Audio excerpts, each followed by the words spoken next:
Chegamos a mais um tutorial do Alimento Diário e ainda dentro do tema A Economia Divina. Estamos já no volume 3 desse tema, Amor, um caminho sobre modo excelente. Esse volume aqui verdinho. E hoje vamos ver a semana 5 do volume 3. A semana 5, o tema dela é participantes da natureza divina. Que honra, não é? Você e eu nos tornamos participantes da natureza divina. E tem um texto bíblico muito conhecido, e nós já mencionamos esse texto bíblico que lemos com você no tutorial, mas eu creio que vale a pena nós lermos, e algumas pessoas ainda não tiveram acesso ou não tomaram conhecimento desse texto. Então, 2 Pedro capítulo 1, versículos 3 e 4, dizem assim: visto como pelo seu divino poder nos têm sido doadas todas as coisas que conduzem à vida e à piedade, pelo conhecimento completo daquele que nos chamou para a sua própria glória e virtude, pelas quais nos têm sido doadas as suas preciosas e muito grandes promessas, para que, por elas, vos torneis coparticipantes ou participantes da natureza divina, livrando-vos da corrupção das paixões que há no mundo. O apóstolo Pedro mencionou essas palavras e ele tinha a realidade dessa palavra. Ele foi uma pessoa também muito trabalhada pelo Senhor e na sua segunda epístola ele nos mostrou isso aqui, que na verdade é uma síntese da economia de Deus, né? Deus se tornou um homem para fazer com que os homens se tornassem como ele é em vida e natureza. Nós não temos a deidade, ou seja, a condição de ser adorados, como Deus tem. Então nós podemos ter a vida e a natureza de Deus, mas nós não temos nenhuma condição, a qualificação para receber adoração de homens. Só Deus tem essa qualificação, essa condição. A deidade, só Ele. Mas interessante que na segunda-feira dessa semana começa falando sobre um lugar que Deus, que é o desejo de Deus ter, um lugar de habitação, uma edificação, uma casa para Ele. E aqui, logo na segunda-feira, fala assim: no qual também vós juntamente estáis sendo edificados para a habitação de Deus no Espírito. Esse é um texto que está em Efésios 2, 22. E o desejo do coração de Deus, dentro do seu plano, é ter realmente um grupo de pessoas como uma família, esse grupo edificado para a habitação de Deus, para um lugar de descanso, um lugar de satisfação para Deus. Não é uma honra nós sermos trabalhados por Deus, recebermos a vida dele? Hoje nós somos filhos de Deus, então nós fazemos parte da família de Deus e estamos sendo edificados uns com os outros para nos tornarmos essa habitação. E, na verdade, a igreja é esse lugar. A igreja hoje é esse lugar onde Deus tem satisfação, onde Ele tem prazer, onde Ele tem descanso. Por isso que é importante os filhos de Deus hoje estarem na igreja. Não podem ficar soltos, ter uma vida cristã solta, isolada, mas os filhos de Deus precisam estar vinculados à igreja, à vida da igreja. Muitas vezes o nosso coração está junto com os irmãos, mas nós estamos longe, estamos pensando em outras coisas e o nosso coração está longe do plano de Deus. Se essa é a sua condição, e se essa é a minha condição, nós devemos rapidamente nos arrepender, nos voltar para o Senhor e e nos apresentar sempre a Ele de uma forma total, absoluta, para que Ele tenha esse lugar, né? Aqui em Zacarias capítulo 12, versículo 1, fala que Deus estendeu os céus, fundou a terra e formou o espírito do homem dentro dele. Ou seja, Deus estendeu os céus, formou a terra, mas ainda fez uma coisa que ele considerou tão importante quanto estender os céus e formar a terra, que é colocar o espírito do homem dentro dele. Por quê? Porque a partir desse lugar, desse ambiente, desse órgão que está agora no ser humano, ele pode ter a sua habitação. E em Isaías 66, versículo 1 diz: o céu é o meu trono e a terra o estrado dos meus pés. Que casa me edificareis vós? Então há dentro do coração de Deus um clamor, um anelo. Ele quer um lugar de habitação, né? Tem o universo, tem a terra, tem os céus. Realmente é uma criação maravilhosa de Deus, mas ele ainda está procurando um lugar para descansar. E quem vai dar esse lugar para ele descansar? Somos nós, que hoje temos o Espírito e nós cremos no Senhor, nos tornamos filhos dele e estamos sendo edificados como a sua casa. Então, graças a Deus, né, essa vida divina está em nós, e Deus, tendo um lugar de descanso, ele fica alegre, ele fica feliz, e nós também ficamos alegres, ficamos felizes. Quando ele encontra essa morada, né, aí ele encontra aquela paz que a Bíblia mostra que excede todo o entendimento, mencionado em Filipenses 4:7. Isso que Deus quer: muitos filhos alegres e uma família feliz. Precisamos dar essa alegria e essa felicidade para Deus, e nós também vamos ser pessoas mais alegres. Então, vamos atender, vamos cumprir esse desejo do coração de Deus. Na terça-feira, aqui o autor nos fala que Cristo é o primogênito de Deus.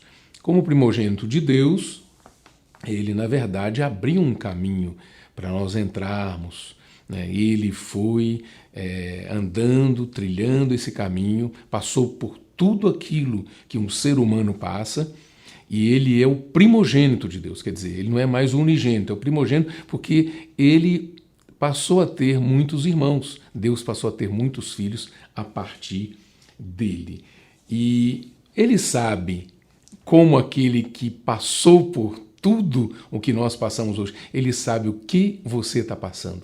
Ele sabe qual é a sua carência, ele sabe qual é a sua necessidade. Hoje ele pode, como nosso sumo sacerdote, nos socorrer, e ele pode suprir-nos com a vida dele e também suprir-nos com as nossas necessidades básicas, coisas bem básicas mesmo. Nós podemos orar para o Senhor e ele pode nos suprir, porque ele sabe o que a gente passa, e ele sabe das nossas carências, e ele está aí pronto para nos socorrer.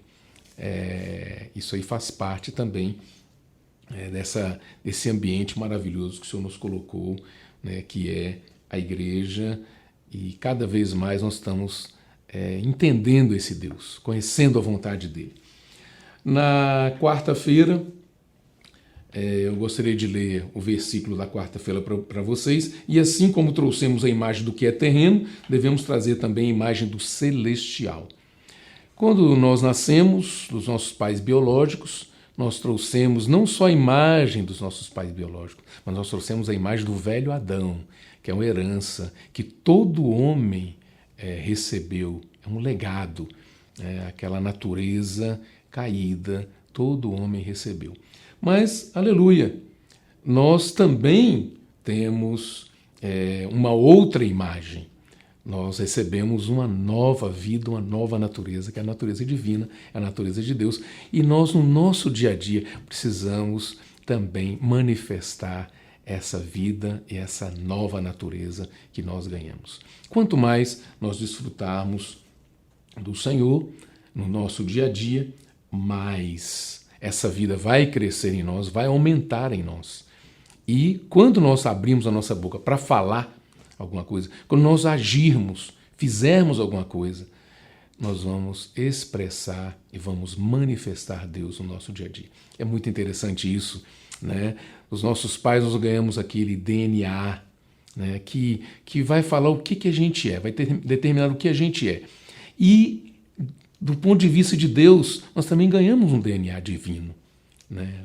Essa genética divina, ela está em nós, que vai determinar o que nós vamos ser. Hoje, talvez eu não me pareça muito com Deus, eu ainda me pareço muito comigo mesmo, eu manifesto muito a minha própria pessoa, mas um dia as pessoas vão olhar para mim e vão ver Deus sendo manifestado. E uma coisa interessante, quando nós recebemos essa genética divina, em Gálatas capítulo 5, versículos 22 e 23, mostra para a gente o que nós ganhamos, né, o potencial dessa genética divina. O que nós temos com essa genética divina? Nós temos à nossa disposição, no nosso dia a dia, o amor verdadeiro, a alegria, a paz, a longanimidade, a benignidade, a bondade, a fidelidade, a mansidão e o domínio próprio. Olha, tudo isso aí está dentro daquele que creu no Senhor, daquele que recebeu a natureza divina, a natureza de Deus. Não é coisa pequena, é coisa grande demais, por isso que vale a pena nós termos uma vida alegre. Lá em Gênesis capítulo 1, versículo 26, quando o Senhor fez o homem, ele falou, façamos o homem à nossa imagem, conforme a nossa semelhança. Quando Deus criou o homem, ele já criou o homem com essa intenção. Antes mesmo do homem receber a vida dele, que estava representada no Éden pela árvore da vida, que o homem devia tomar como alimento o fruto daquela árvore, mas ele escolheu tomar o fruto da árvore do conhecimento do bem e do mal. Enfim, mas o propósito de Deus, quando ele criou o homem, ele já criou com esse desejo no coração dele. Olha, eu vou fazer o homem a nossa imagem, a nossa semelhança, para que eles realmente possam me expressar, possam me representar, possam dominar. E aí no versículo 28, assim, Deus os abençoou e disse, sede fecundos, multiplicai-vos, enchei a terra e sujeitai-a. O que significa isso? Essa multiplicação aqui não é só da vida humana, que depois se tornou caída, mas é essa multiplicação da vida divina, que nós precisávamos receber, né, ali no Jardim do Éden. Infelizmente, não foi essa a história, mas o desejo de Deus era esse, e graças a Deus hoje nós conseguimos receber essa vida divina quando nós cremos no Senhor. Agora, na nossa vida diária, nós podemos ter o domínio de Deus, governar por Deus, exercer domínio, não ser escravizados, não ser dominados pelas situações, por esse mundo, mas agora dominar, governar. E o Salmo 8:6, depois eu gostaria que você lesse com mais calma, fala sobre esse assunto. Nossa responsabilidade, então, hoje, para poder espalhar a vida divina, é pregar o Evangelho em toda a terra habitada, né? Começa lá na nossa casa, né, com a nossa vizinhança, né? Não precisamos pensar em ir longe demais, fazer coisas difíceis, começar com simplicidade, né, das pessoas próximas a nós e vamos assim alcançando outras pessoas, cumprindo a nossa missão, a nossa incumbência. E na quinta-feira mostra que Cristo é o Espírito vivificante. E ali vem reforçar aquele assunto que eu falei, que quando Deus criou o homem, ele colocou no jardim, com o intuito de que o homem tomasse da árvore da vida. Ele não obrigou o homem a fazer isso, mas isso aí estava mais do que claro, que era para o homem tomar dessa árvore da vida, que trazia para dentro do homem a genética de Deus, a natureza de Deus. Na sexta-feira, mostra Cristo primogênito entre muitos irmãos. Então, agora aqui, esse Cristo, ele na verdade, ele abriu o caminho para produzir muitos outros filhos de Deus como ele. Ele se tornou uma forma. Então nós temos que nos tomá-lo como nosso molde, o nosso modelo, a nossa forma, tomar a forma de Cristo, né, para expressarmos a Cristo. E, em contrapartida, nós temos também um mundo que ele faz de tudo para que nós nos conformemos a ele. Por isso que Paulo, o apóstolo Paulo, em Romanos capítulo 12, versículo 2, diz assim: não vos conformeis com este século, mas transformai-vos pela renovação da vossa mente, para que experimenteis qual seja a boa, agradável e perfeita vontade de Deus. Nós temos aí diante de nós duas formas e nós podemos escolher. Aqui você quer estar conformado. Que tipo de expressão você quer ter no seu dia a dia? A expressão desse mundo? Quer se conformar a esse mundo, a este século? Tem muitas ofertas, muitas coisas. Os homens são todos parecidos e totalmente parecidos com este mundo. Você quer ser igual ou você quer tomar a forma de Cristo? Então, a nossa oração é que nós devemos aproveitar. Já que nós recebemos a vida divina, vamos aproveitar e deixar essa vida se desenvolver em nós, crescer em nós, para nos dar essa expressão de Deus, a expressão divina no dia a dia. E o desejo de Deus, quando Ele dispensou a vida dele para nós, nos tornou participantes da natureza divina, é que nós amadureçamos. Muitos filhos de Deus são conformados de serem filhos de Deus. São filhos de Deus, tá bom, eu sou filho de Deus, ótimo. Mas mais do que isso, Deus deseja que nós cresçamos, nos desenvolvamos e atinjamos a maturidade. A maturidade implica responsabilidade para fazer algumas coisas. Você recebeu a vida de Deus, né? Então hoje você vê na vida humana as crianças, não é? Hoje eu estava tentando ajudar minha neta a montar um brinquedinho novo que ela ganhou e eu queria tocar no brinquedo, ela não deixava. Não, vovô, eu sei fazer isso aqui. Eu sou inteligente, eu sou o máximo, eu vou fazer e tal. Não deixava eu tocar. Ao mesmo tempo que ela não deixava, ela ficava um pouco chateada porque ela não conseguia montar o brinquedo. Então tinha que manusear alguns aparelhos, algumas coisas, e ela não conseguia direito. E por fim a gente conseguiu ajudá-la a montar. Mas tivemos uma dificuldade muito grande, porque ela já, mesmo criança, se julga independente, se julga que sabe todas as coisas. Então tem muitos filhos de Deus assim.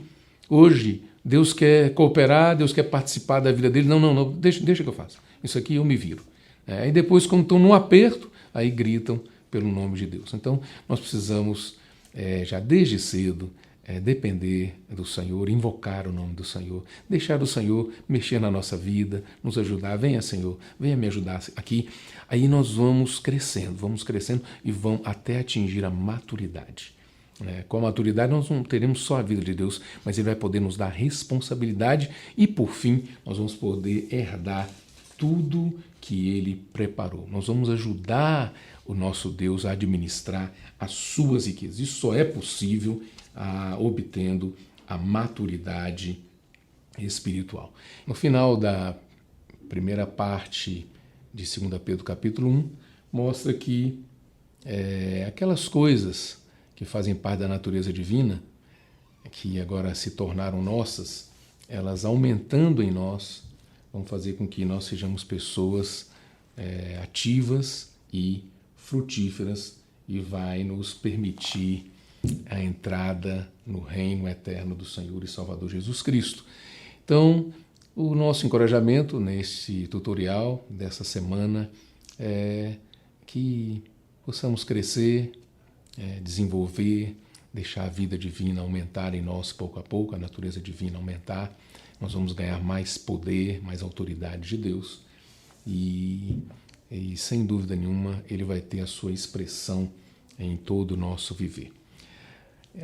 Espero ter ajudado vocês nesta semana e gostaria apenas de deixar as indicações de leitura de apoio, que é Os Grandes Diamantes da Bíblia, de Dong Yulan, e as 40 lições essenciais para a vida cristã, o volume 1, publicado pela editora Árvore da Vida. Eu espero que na leitura dos capítulos relacionados com a palavra dessa semana, que você seja ajudado, edificado e possa progredir na sua vida cristã. Deus te abençoe.